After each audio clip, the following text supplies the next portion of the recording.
pegangin dong. Sini. Kamu udah. Sini.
Kamu bawanya saya. Emang kenapa?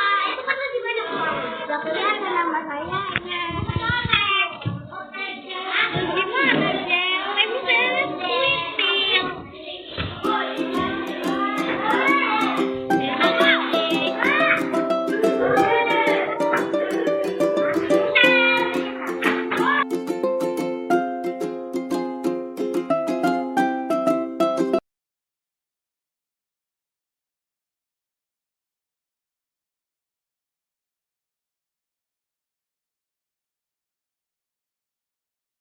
Pada selembar karton atau bisa juga pada spanduk ya atau baliho. Nanti tanda tangan. Semua warga kelas harus tanda tangan. Tidak boleh satu. Komitmen bersama betul. Satu apa dua apa? Ya betul. Nanti setelah ditanda tangan wali kelas dan siswa ikut tanda tangan hasil kesepakatan, kita jangan hanya disimpan tapi dipajangkan.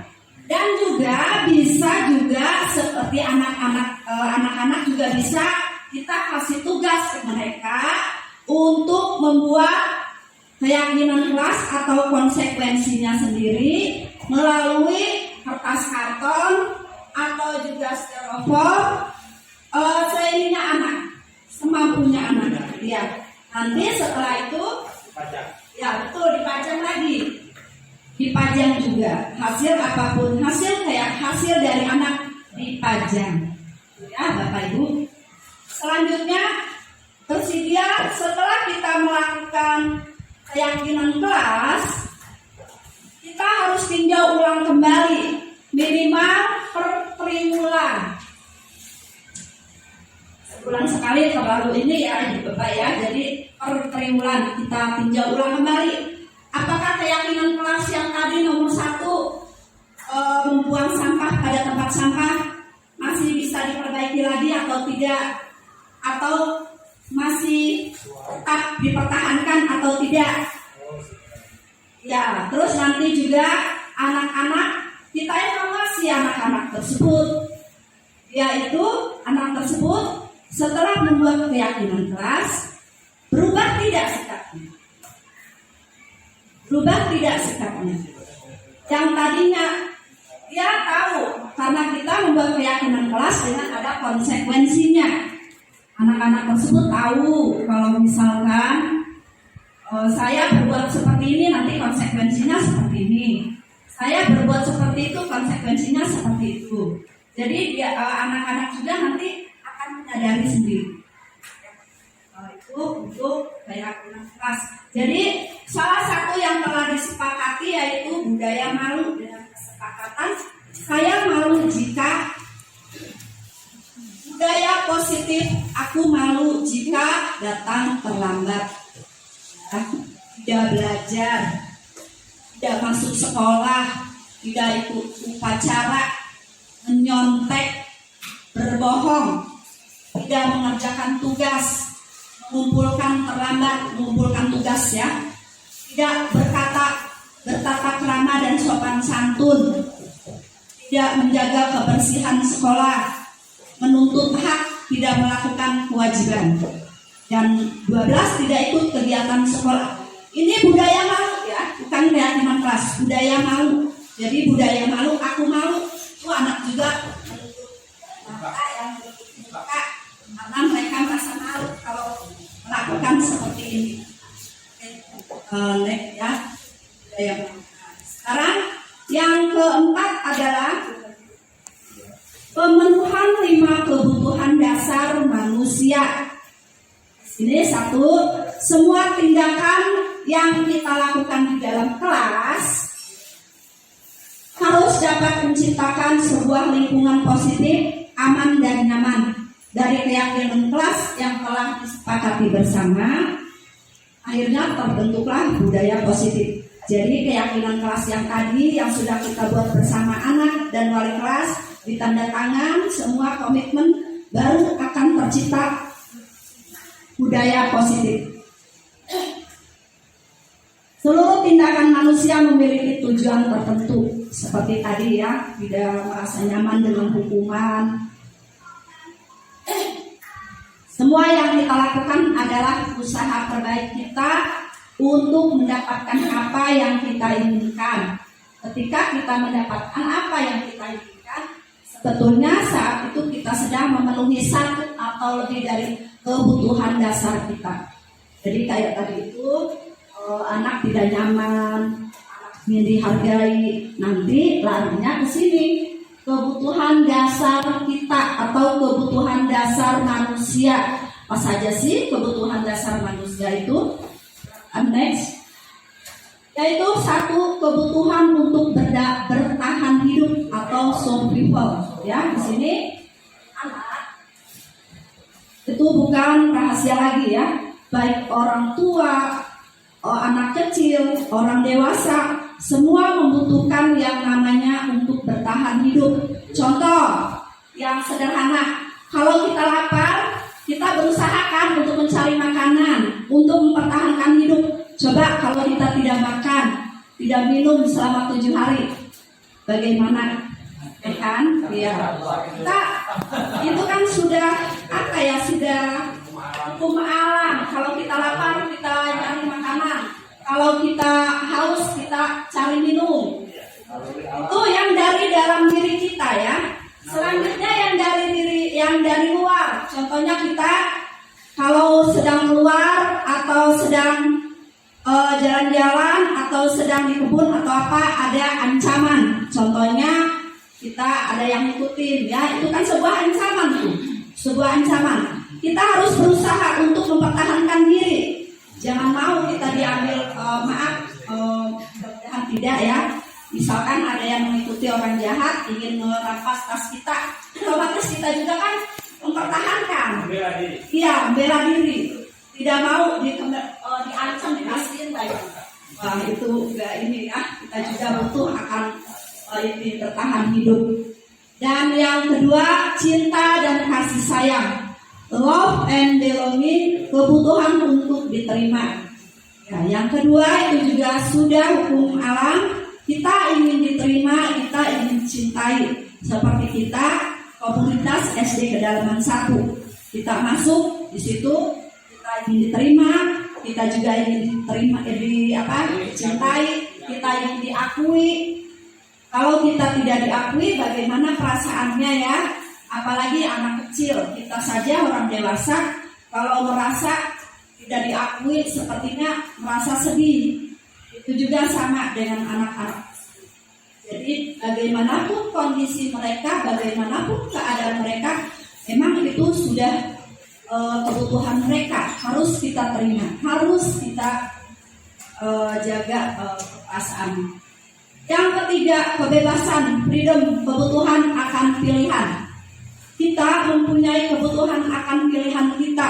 Kita orang dewasa itu apa dengan kasih sayang tadi itu ya, dan kebebasan, kita juga bebas untuk memilih pasangan kita. Ya, untuk memilih teman kita. Begitu juga anak-anak. Anak-anak harus diberi kebebasan untuk memilih kebutuhan akan pilihan. Contohnya anak-anak ingin, Bu, saya ingin belajar di bawah, oh silakan. Boleh. Tapi tidak begitu saja kita biarkan anak-anak tersebut. Tapi kita pantau, kita ini awasi dengan anak punya materi, karena mereka berikan kenyamanan, aman, senyaman mungkin. Ya, kebebasan berekspresi. Ya, yang keempat, kesenangan. Setelah mereka diberi kebebasan, berikutnya adalah diberi kesenangan atau fun. Anak cenderung, kita juga sama. Kalau misalkan saya lagi asik apa di arah, jangan begitu, jangan begini. Anak-anak juga merasa kesenangannya terganggu, tidak terpenuhi. Jadi biarkan, tapi kita selalu memantau, mengawasi. Dan yang kelima, penguasaan atau power, kebutuhan pengakuan atas kemampuan. Semua manusia mempunyai power, mempunyai kekuatan untuk kebutuhan pengakuan. Mereka ingin diakui keberadaannya. Saya bisa, saya mampu. Ya, jadi anak tersebut kita kira yang katanya lemah atau apa, ternyata anak itu punya sesuatu yang luar biasa. Karena kita tidak tahu, kita belum menggalinya. Insya Allah kalau kita pelajari, kalau kita gali lebih dalam, anak juga pasti mempunyai penguasaan atau atas kemampuannya ya. Nah, itu 5 kebutuhan dasar manusia.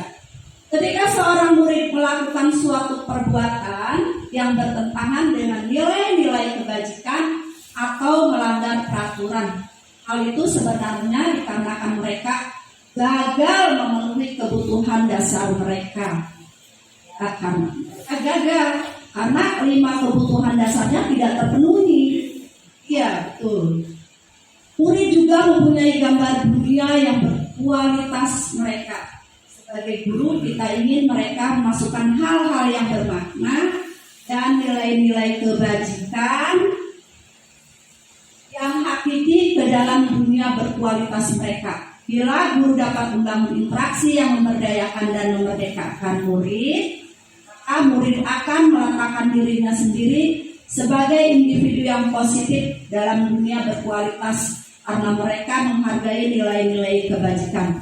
Dunia berkualitas itu mereka kalau misalkan sudah memenuhi kebutuhan 5 kebutuhan dasar tersebut, dan mereka setelah 5 kebutuhan dasarnya terpenuhi, mereka akan menghargai dengan nilai-nilai kebajikan. Kebajikan itu ya harus dikuasai, diterima oleh anak-anak.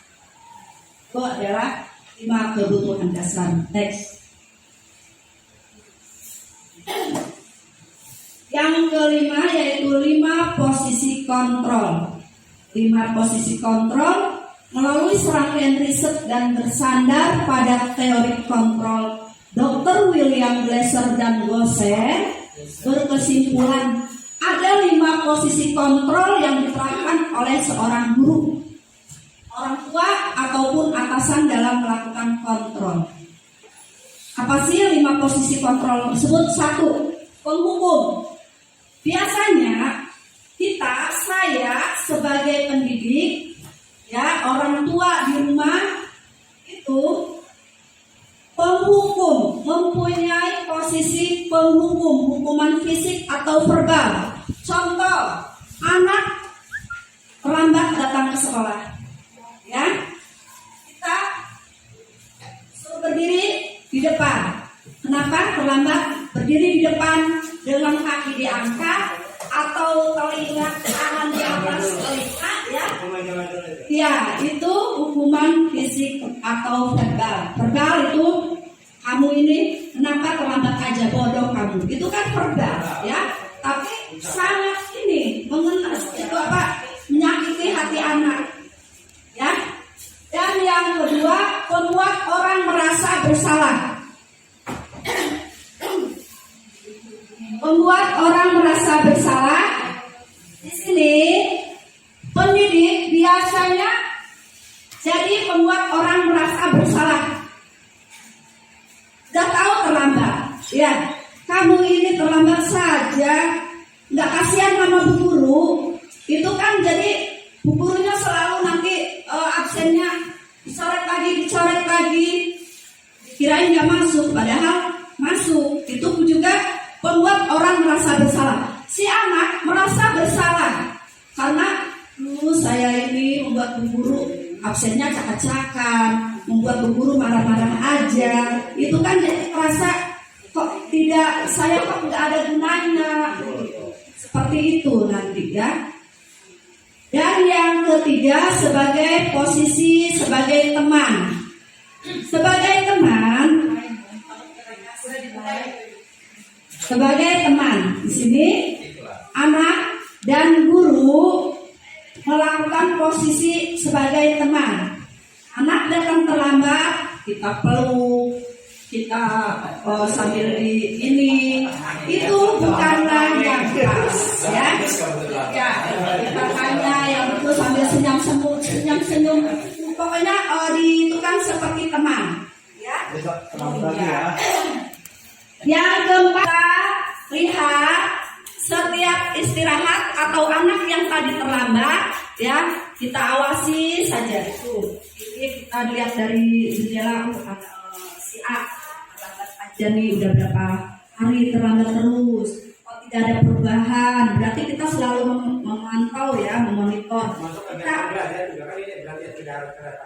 ya betul, ya. Tapi ini untuk yang budaya positif, Pak. Ya, maksudnya kan semua kegiatan anak tidak ada sebatas datang, termasuk kegiatan belajar. Oh ya, betul. Ya, betul. Ya. Anak yang rajin atau yang kurang, yang selalu mengerjakan tugas atau siapa, ya betul. Itu juga bisa, ya. Itu sebagai monitor, memantau atau mengawasi. Dan yang paling ideal untuk seorang pendidik adalah posisi manajer. Ya, posisi manajer. Di situ dia memonitor, mengawasi, teman harus dipadukan. Tapi yang kedua ke atas kita buang, ya. Dipadukan ini tiga, teman, monitor, dan manajer. Itu posisi yang paling bagus, paling ini buat seorang pendidik. Nanti kalau terlalu sebagai teman, murid melunjak, ya kan? Terus juga sebagai monitor nanti diawasin aja, sayangnya kenapa diawasin terus. Jadi kita harus ada koridornya, ya. Nah, itu adalah kelima posisi kontrol menurut Dr. William Glasser dan Gosen. Yang paling pas untuk seorang pendidik adalah manajer.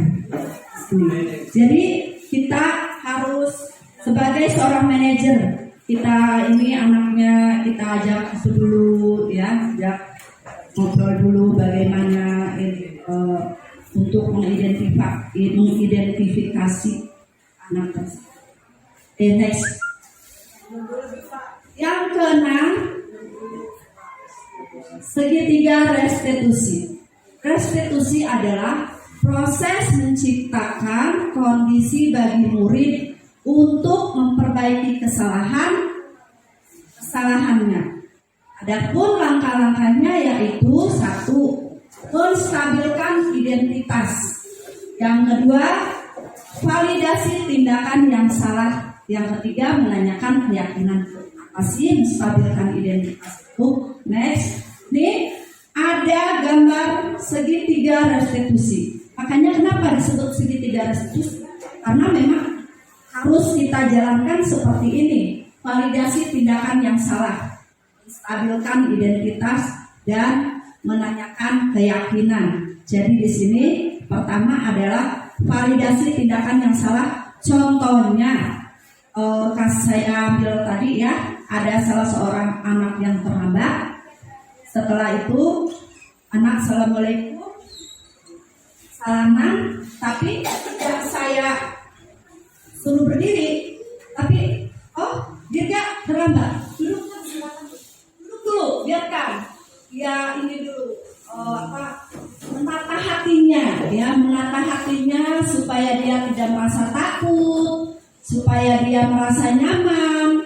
Jangan kita terlambat dimarahin, udah tuh anak konsentrasinya buyar. Biarkan saja dulu. Ya, jadi nanti setelah waktu istirahat baru kita panggil anak tersebut di ruangan BP atau di ruangan yang kosong. Diusahakan jangan banyak orang karena mungkin malu juga ya, malu. Tanya apa tidak tadi terlambat? Bu, macet.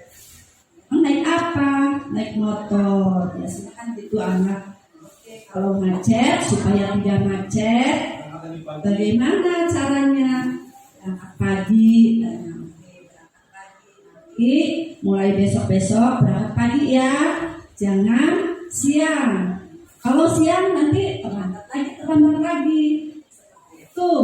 Nah, setelah itu menstabilkan identitas. Setelah melakukan tindakan, kita validasi tindakannya itu. Memang itu salah tindakannya, tapi jangan kita menjustis. Kita tadi sudah menanyakan ini kan ya, validasi. Baru setelah itu juga tadi sudah terlambat, diperbaiki. Nanti setelah itu ya jangan berkecil hati. Semua orang pasti mempunyai kesalahan. Bukan Mirga saja, Bu Guru juga mempunyai kesalahan. Dan semua orang di lingkungan kita juga mempunyai kesalahan. Tetapi kesalahan itu jangan diulang kembali. Seperti itu kita tekankan kepada siswa ya. Setelah itu menanyakan keyakinan. Setelah dua dilakukan menstabilkan, kita lanjutkan yaitu menanyakan keyakinan. Kita tadi terlambat, semua orang punya kesalahan. Nah, sekarang Dirga ingat enggak tentang kesepakatan kita, keyakinan kelas yang sudah kita buat? Sudah. Apa salah satunya? Kita tanyakan. Datang terlambat bagaimana konsekuensinya? Ya kita Bu nggak boleh datang terlambat. Konsekuensinya nanti dihukum, tapi hukumannya bukan hukuman fisik atau hukuman verbal seperti tadi ya. Itu bisa aja kita diberi penguatan lah. Nah supaya itu kita harus mengacu kepada keyakinan kelas. Karena keyakinan kelas itu kan yang membuat anak-anak ya. Jadi kita kembalikan ke anak-anak supaya anak-anak tidak membuat kesalahan kembali. Ya, jadi ini segitiga restitusi tersebut. Di sini restitusi adalah sebuah upaya untuk membuat siswa mampu mengevaluasi diri mereka sendiri agar menjadi manusia yang baik sesuai dengan nilai-nilai kebajikan universal dan sebuah upaya agar setiap kesalahan yang dilakukannya menjadi bahan pembelajaran agar dirinya menjadi lebih baik, menjadi lebih kuat karakternya dan mendapat penghargaan pada diri mereka sendiri pun menjadi bertambah. Terus restitusi adalah proses menciptakan kondisi bagi murid untuk memperbaiki kesalahan mereka sehingga mereka bisa kembali pada kelompok mereka dengan karakter yang lebih kuat. Menurut dosen 2004 restitusi juga adalah proses kolaboratif yang mengajarkan murid untuk mencari solusi untuk masalah dan membantu murid berpikir tentang orang seperti apa yang mereka inginkan dan bagaimana mereka harus memperlakukan orang lain. Jadi restitusi itu suatu evaluasi diri untuk murid ya, supaya mereka tidak merasa berkecil hati, tetapi mereka bisa masuk ke kelompoknya dengan karakter yang lebih kuat, dengan karakter yang tidak cengeng atau apa. Mereka bisa berkolaborasi dengan teman-temannya, dia bisa masuk ke kelompoknya kembali dengan karakternya yang lebih kuat, yang lebih bagus, supaya bisa mencapai keinginannya, cita-citanya untuk masa depan. Ya. Tuh. Next. Restitusi juga membantu murid menjadi lebih memiliki tujuan, disiplin positif, dan memulihkan dirinya setelah berbuat salah. Penekanannya bukanlah pada bagaimana perilaku untuk menyenangkan orang lain atau menghindari ketidaknyamanan, namun tujuannya adalah menjadi orang yang menghargai nilai-nilai kebajikan yang mereka percayai melalui restitusi. Ketika murid berbuat salah, guru akan menanggapi dengan cara yang memungkinkan murid untuk membuat evaluasi internal tentang apa yang dapat mereka lakukan untuk memperbaiki kesalahan mereka dan mendapatkan kembali harga dirinya. Seperti tadi, setelah anak melakukan validasi tadi segitiga restitusi, anak tidak boleh dijustis dengan kesalahannya, tapi kita harus memperbaiki bersama-sama dengan murid tersebut supaya murid mendapatkan kembali harga dirinya. Biasanya kan anak terlambat, teman-temannya pada ketawa, pada sorak. Jadi itu kan sudah membuat si anak juga down ya. Jadi ini anak juga merasa malu, harga dirinya jatuh. Ya seperti itu. Anak juga punya harga diri sama seperti orang dewasa. Selanjutnya, restitusi menguntungkan korban, tetapi juga menguntungkan orang yang telah berbuat salah, sesuai dengan prinsip dari teori kontrol William Glasser tentang solusi menang-menang. Jadi bukan, kalau untuk restitusi itu tidak ininya bukan menang kalah, tapi harus menang-menang.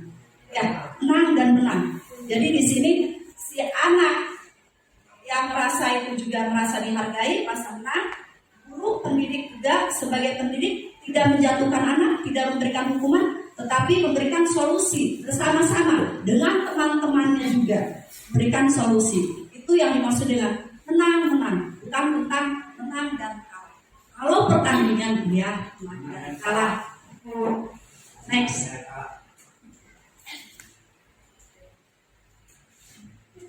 Dari semua materi tadi ya, kesimpulannya dihubungkan dengan konsep pendidikan Ki Hajar Dewantara, dihubungkan dengan konsep lingkungan dan budaya positif di sekolah.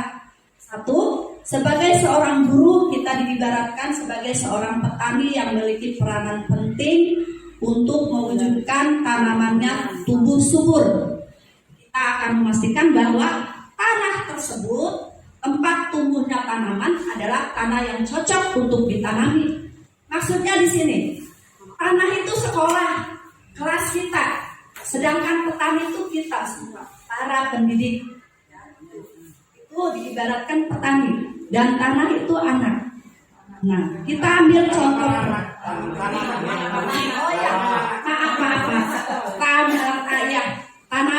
Tanaman itu anak, sedangkan tanah itu sekolah. Ya, kita ambil contohnya dengan hidup tumbuh-tumbuhan seorang petani dalam hakikatnya sama kewajibannya dengan seorang pendidik. Petani tersebut ya menanam padi misalnya hanya dapat menuntun tumbuhnya padi. Dia dapat memperbaiki kondisi tanah, memelihara tanaman padi, memberi pupuk dan air, membasmi ulat-ulat atau jamur-jamur yang mengganggu hidup tanaman padi dan lain sebagainya. Ya, di sini ibaratkan petani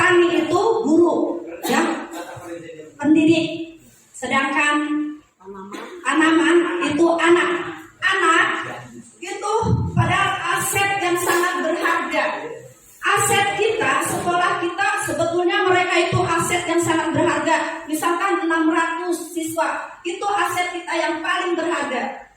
Paling berharga dari apapun, itu asetnya. Kita harus mengetahui karakternya, bagaimana mengidentifikasi kemampuan masing-masing itu harus bagaimana. Karena yang paling utama aset itu siswa kita. Orang tuanya menitipkan kepada kita supaya jadi apa? Ya. Ini seperti ini. Petani hanya bisa menanam padi, menuntun tumbuhnya padi, dia dapat memperbaiki kondisi tanah. Kondisi tanah bisa kita sekolah bisa kita kondisikan ya dengan sarana dan prasarana yang bagus, yang dapat memfasilitasi anak. Terus memelihara tanaman padi, memberi pupuk, kita bisa memberikan tanaman padi ke anak itu, kasih pupuk, kasih air. Dan ulat-ulat yang ada pada mereka itu kita buang, bukan ulat betulan ya. Maksudnya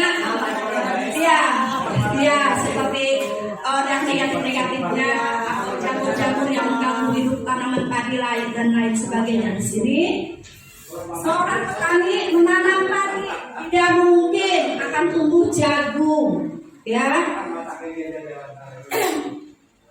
Tidak mungkin ditanami padi akan tumbuh rumput. Iya, sudah kita belum ditanam aja dan datang sendiri. Dia ikut hidup dengan itu, numpang. Iya, harus kita buat semua, kita pelihara lah yang betul si anak tersebut. Jadi aset yang terbesar dari sekolah, dari seorang guru adalah siswa-siswi yang kita punya, yang kita didik. Itu aset yang paling besar. Karena kita tidak tahu mereka mungkin akan jadi apa. Mungkin mereka semuanya akan menjadi orang-orang nomor 1 di Indonesia. Ya, akan memajukan negeri ini dari bibit-bibit yang kita tanam sekarang ini. Tuh ya, tuh seperti itu. Next. Dan kita pun sama dalam menuntun tumbuh kembangnya murid tanpa harus menuntut atau memaksakan kehendak kita. Maka kenali dulu bagaimana karakter murid, cari tahu bagaimana minat belajarnya dan kesiapan belajarnya. Jadi kita sekarang itu hanya bisa menuntun bukannya menuntun, ayo nak kesini dituntun. Tapi kita didik, kita arahkan, kita bimbing bagaimana anak itu dengan cara yaitu sesuai dengan minat belajarnya, bakatnya, kesiapan belajarnya. Nanti minat belajar, kesiapan belajar semua ada pada siswa dan nanti akan lebih dipelajari lagi melalui pembelajaran berdiferensiasi.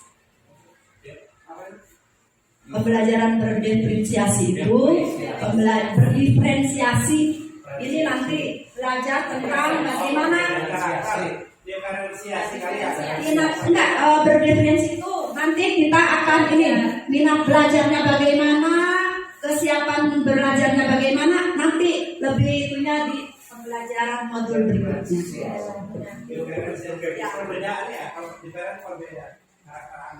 Anaknya.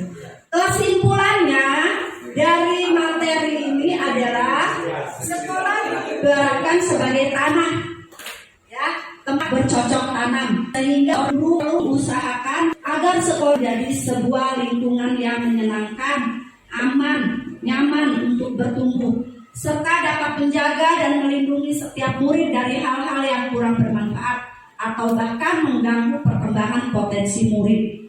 Ya. Jadi sekolah diibaratkan tanahnya, sedangkan siswa adalah tanamannya. Tanamannya adalah siswa. Di sini dibuatlah lingkungan yang sangat menyenangkan, yang aman dari gangguan apapun untuk murid, nyaman untuk tumbuh, untuk berkembang sesuai dengan potensinya, serta dapat melindungi murid dan menjaga murid dari hal-hal yang kurang bermanfaat. Ya, jadi anak itu biasa kalau istirahat atau apa main sepeda segala itu bagi mereka bagus katanya ya. Murid mempunyai keinginannya masing-masing, kebebasan untuk memilih atau bahkan mengganggu perkembangan potensi murid. Yang mengganggu perkembangan ini harus kita singkirkan, harus kita hilangkan. Itu ya Bapak Ibu, dari semua masing-masing materi dari awal sampai akhir. Yang terakhir adalah hal-hal yang dokumentasi yang sudah saya terapkan, yaitu diantaranya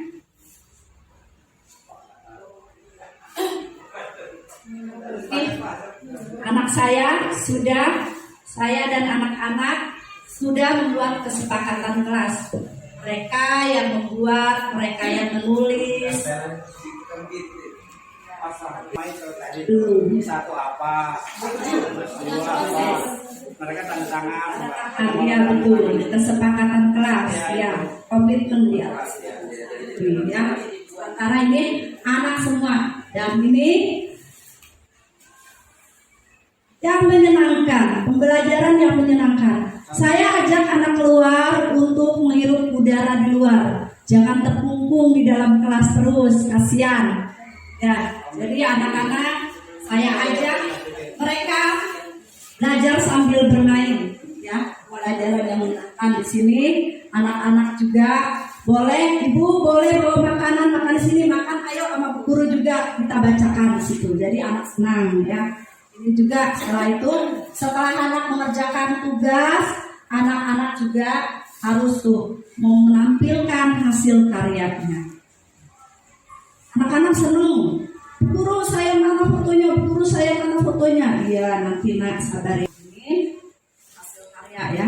Dan juga saya ada PP itu haruskan literasi ya, ada kunjungan dari itu. Jadi sebelum pembelajaran diusahakan 10 menit untuk literasi.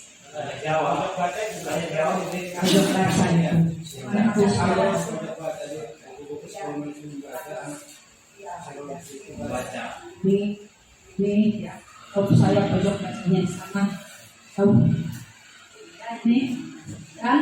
Ini pembelajaran yang menyenangkan anak juga. Mak bermain kereta-keretaan dengan teman-temannya laki-laki dan perempuan di sini. Anak-anak ketawa senang, saya juga senyum simpul melihatnya. Dengan anak sambil nyanyi, ya sambil nyanyi. Dengan setelah yang menang nanti dia itu menjawab soal. Ya, tidak dibiarkan main begitu saja.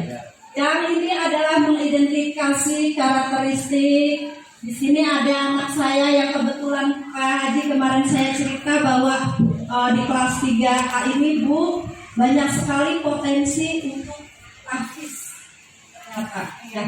Dari kelas 3. Terutama dari orang-orang kalangannya. Saya coba ini satu-satu anak ternyata bagus-bagus. Kita tinggal menulis saja, Pak Ustadz, Pak Haji, tinggal menulis mereka. Semua ada, Pak. Ini yang perempuan, ini yang perempuannya, ini yang laki-lakinya. Ada yang berpasangan koriknya ya, mengaji berdua, iya duet berpasangan. Masya Allah, saya mendengarnya juga. Tinggal moles saja ya, tinggal moles saya titipkan kepada bapak Ustadz semuanya. Next. Oke. Dirga membuat kartu soal. Saya lihat anak-anak saya pada saya amati setiap istirahat membeli kartu yang mainan itu ya, kartu yang animasi. Ya betul. Saya tanya salah satu anak, nak kamu beli itu berapa? 10.000 Bu, berapa 10.000-nya? Dapat? Ya, itu 10. Mahal amat. Ya Allah nak, kata saya daripada beli itu mendingan beli makanan. Oke, karena ibu kesenangan anak, saya juga tidak bisa melarang. Saya berpikir berpikir bagaimana supaya anak ini, kartu ini berguna, tidak dibuang, uangnya tidak mubazir bagi mereka, tapi bisa dimanfaatkan. Akhirnya saya punya ide, sini nak kumpulin kartu-kartunya, kumpulkan tuh kartu-kartunya, kumpulkan banyak ada 100. Oke, sekarang ibu guru bagikan satu anak 2 kartu. 2 kartu bu, iya 2 kartu. Pegang, masih 33 itu satu anak 2 kartu. Bagikan, saya sobek kertas ukuran kartu. Kalian, saya bagikan kertas-kertas tersebut kepada anak-anak saya yang dapat kartu. Tempel. Kalau ditempel oleh mereka, ditempel, alhamdulillah bu sudah, oke sudah, kalau sudah pegang dulu. Sekarang kalian cari buat soal pada kartu itu, ya. Kartu yang sudah kalian buat tadi, bikinlah soal. Terserah kalian mau soal apapun juga tidak apa-apa, ya. Itu terus ini sama ya udah selesai, next. Nah ini hasil dari kartu tersebut dibuat kartu remi, dibuat main kartu.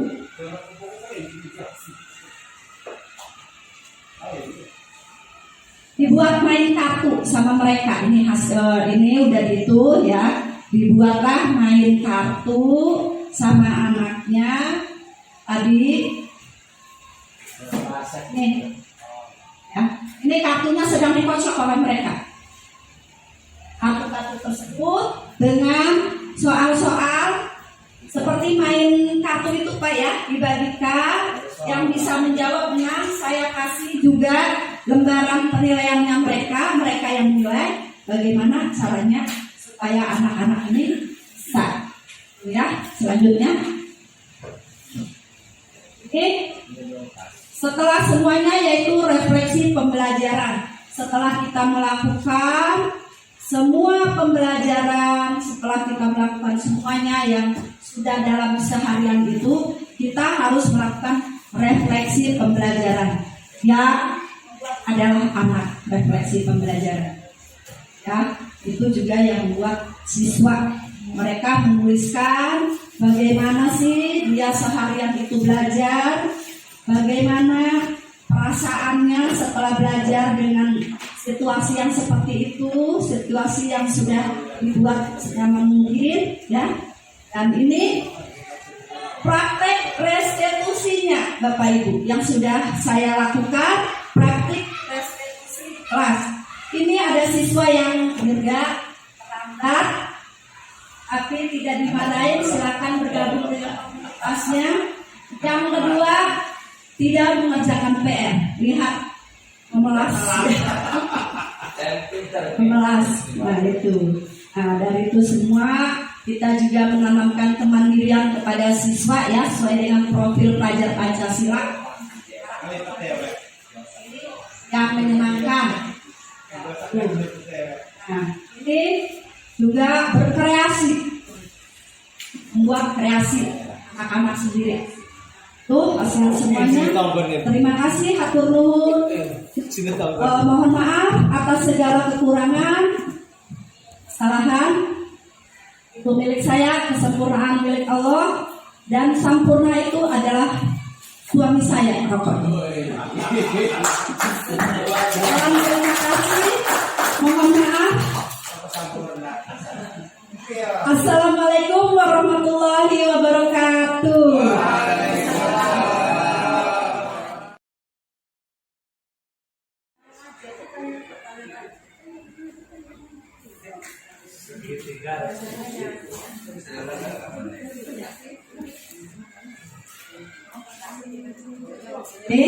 Segitiga restitusi. Dari segitiga restitusi tadi, pertanyaan yang bagus dari Bu Eni ya. Itu bagaimana sih katanya yang maksud segitiga restitusi? Restitusi yaitu kita di sini kenapa digambarkan dengan segitiga, karena memang ada 3 penyelesaiannya, ada 3 validasi tindakan yang salah, menstabilkan identitas dan menanyakan keyakinan.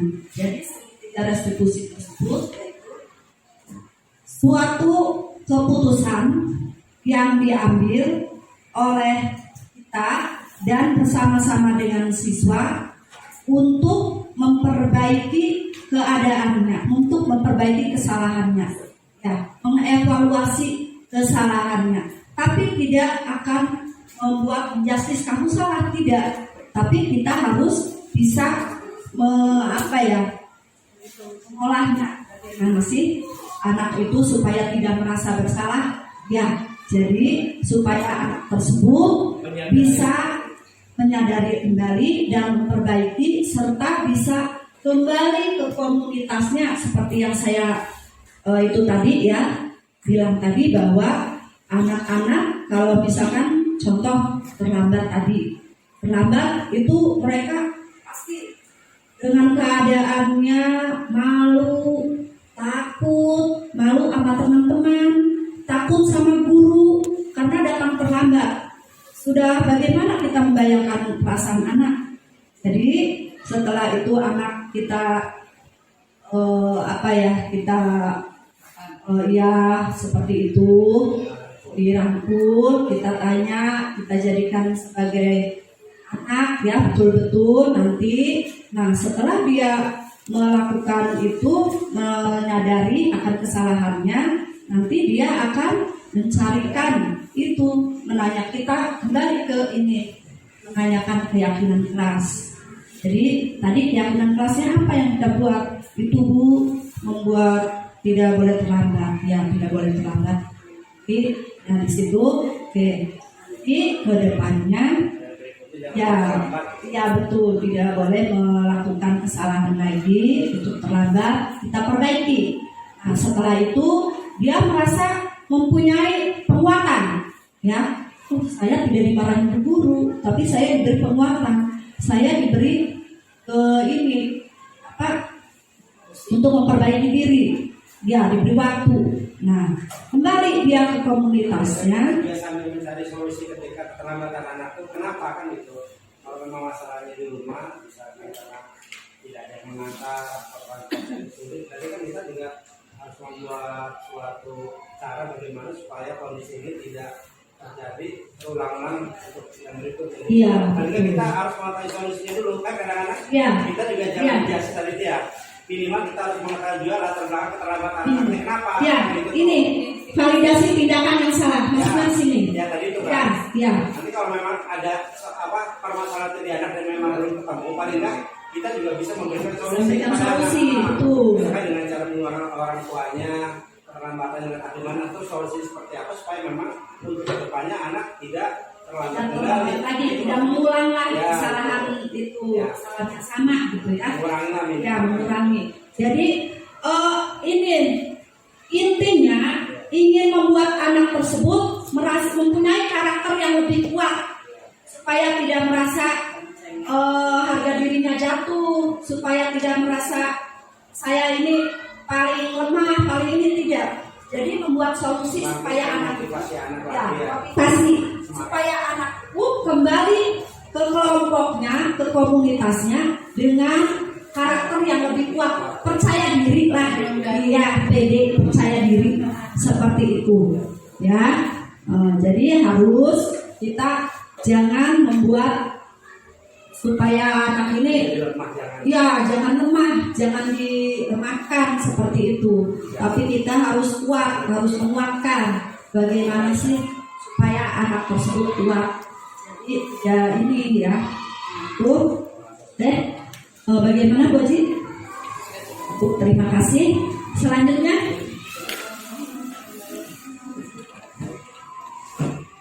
silakan. Ya, oke.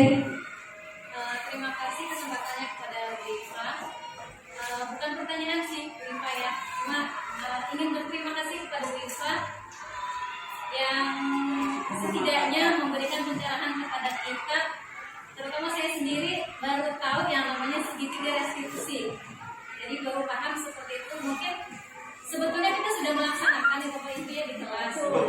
Ya, hanya baru mengetahui. Betul. Seperti itu. ini semoga Ya. Terus juga mungkin ini salah satu solusi yang sekarang disebut dengan generasi milenial. Atau ada istilah juga apa ya? Generasi strawberry. Maksudnya gini, generasi strawberry itu ya strawberry itu bagus gitu. Kelihatannya anu bagus, indah, tapi ketika disentil sedikit aja dia langsung jatuh ya. Mungkin juga yang dialami oleh anak-anak kita sekarang ketika rapuh ketika mereka disentil sedikit di apa gitu ya, ditegur sedikit mereka langsung pundung gitu, cengeng. Mungkin ini salah satu solusinya untuk yang generasi seperti itu, adanya segitiga restitusi. Yaitu pertama mungkin identifikasi ya Pak ya tadi, kasih masalah, lalu masalahnya seperti apa, baru memberikan seperti tadi yang ujungnya ke solusi atau yang tadi disebutkan oleh Bu Iva, yaitu win-win solution atau solusi untuk menang-menang. Bukan pertanyaan sih tadi, hanya pernyataan ucapan terima kasih kepada Bu Iva. Mungkin itu saja dan saya terima kasih. Wassalamualaikum warahmatullahi wabarakatuh. Waalaikumsalam warahmatullahi wabarakatuh. Ya, betul kata Bu Ira, saya juga restitusi. Iya itu ya. Saya betul kata Bu Ira juga bahwa anak-anak kita sekarang itu seperti generasi strawberry. Makanya sekarang di era milenial namanya generasi strawberry. Karena apa? Memang yang kita lihat ya, sebuah strawberry kalau baru bagus, indah, kita juga suka melihatnya ya. Tapi begitu dia beberapa jam aja, menit aja, ya rogol, alum, busuk dan sebagainya ya, berair kalau udah itu tuh. Itulah gambaran anak-anak kita sekarang, karena memang efek dari kita kemarin pembelajaran daring ya, dari pandemi 19. Iya betul, tidak bisa kita pungkiri ya Pak ya, 2 tahun kebelakang kemarin kita membuat pembelajaran juga daring, karena memang diharuskan daring sama 2 tahun. Ya 2 tahun, selama 2 tahun diharuskan daring, tidak boleh tatap muka, karena memang aturannya seperti itu dari Kemendiknas ya. Jadi anak-anak juga yang membuat yang menjawab soal, kalau kita kasih tugas ya 100 semua, karena memang siapa yang mengerjakan tidak bisa dipungkiri, mungkin orang tuanya, kakaknya, anggota keluarga lah. Iya betul, atau browsing. Apalagi anak-anak yang setingkat SMA ke sana ya, itu pasti. Karena bagaimana sih ya biasa kita belajar di sekolah, bertemu teman, tatap muka, bertemu bapak dan ibu guru yang ganteng-ganteng, yang cantik-cantik katanya. Tapi begitu pandemi mereka tidak bisa ya. Nah itu, untuk itu betul apa yang dikatakan Bu Ira. Nah sekarang tugas kita untuk menguatkan karakter mereka supaya tidak seperti strawberry ya, strawberry rapuh indah tapi cepat rapuh, cepat rontok, apa-apa ngadu, apa-apa tapi kita, tugas kita, ayo kita harus menguatkan karakter mereka supaya diarahkan ke profil pelajar Pancasila tersebut. Yang profil pelajar Pancasila itu kan ada mandiri ya, ada gotong royong, kreatif, terus Benar tinggi, benar kritis, ya dan sebagainya itu ya, yang harus kita kuatkan kepada anak-anak tersebut.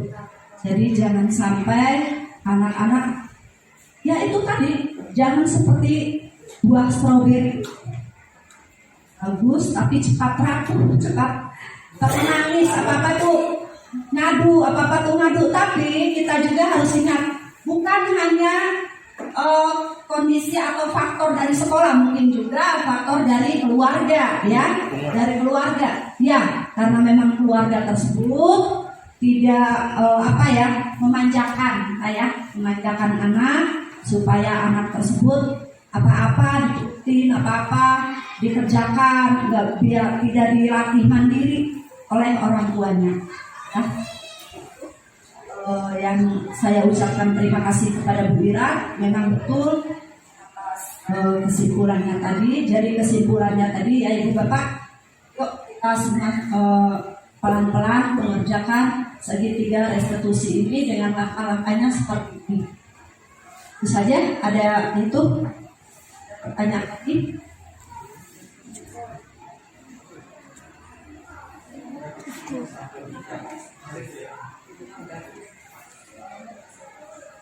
Terima kasih kepada Bapak dan Ibu semua yang sudah memberikan atau meluangkan waktunya untuk kita sama-sama, bukan belajar ya Bapak Ibu, kita sama-sama sharing di sini. Saya banyak kekurangannya, insya Allah kita nanti sama-sama saling sharing lagi. Apapun itu yang kita peroleh, ayo kita bareng-bareng, kita sama-sama berkolaborasi. Ya, begitu saja saya akhiri. Assalamualaikum warahmatullahi wabarakatuh.